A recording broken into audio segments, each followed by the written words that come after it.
I'm reading in the book of Judges this morning, and I read through these scriptures, and this just came to me. So I am just in the end of the first chapter and then the beginning of the second chapter of Judges. And the first chapter, like verses 27 through 36, is all about how the people did not drive out all of the Canaanites from this land that they were given. The Israelites and the Canaanites had always been in battle throughout this time period, taking over bits and pieces of the promised land.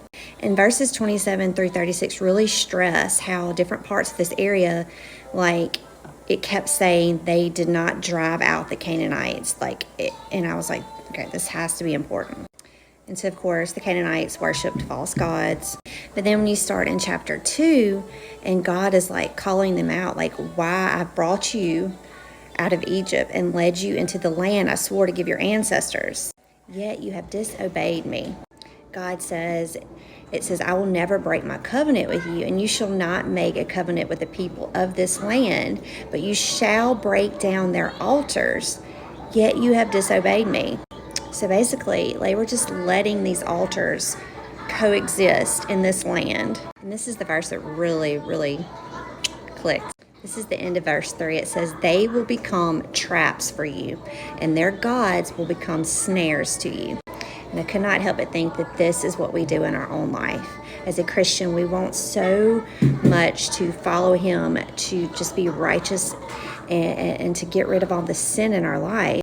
But yet we're not willing to let go of all of it. We're not willing to move away from certain people, certain things, certain habits that continue to be a snare in our life. And if you know certain sins, certain things in your life are laying traps for you to fall into those old ways, you have to break down the altars.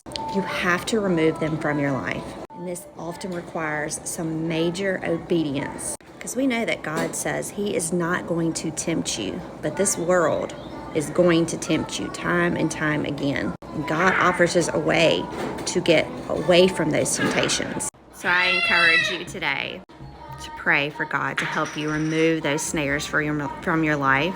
Don't keep playing around with it.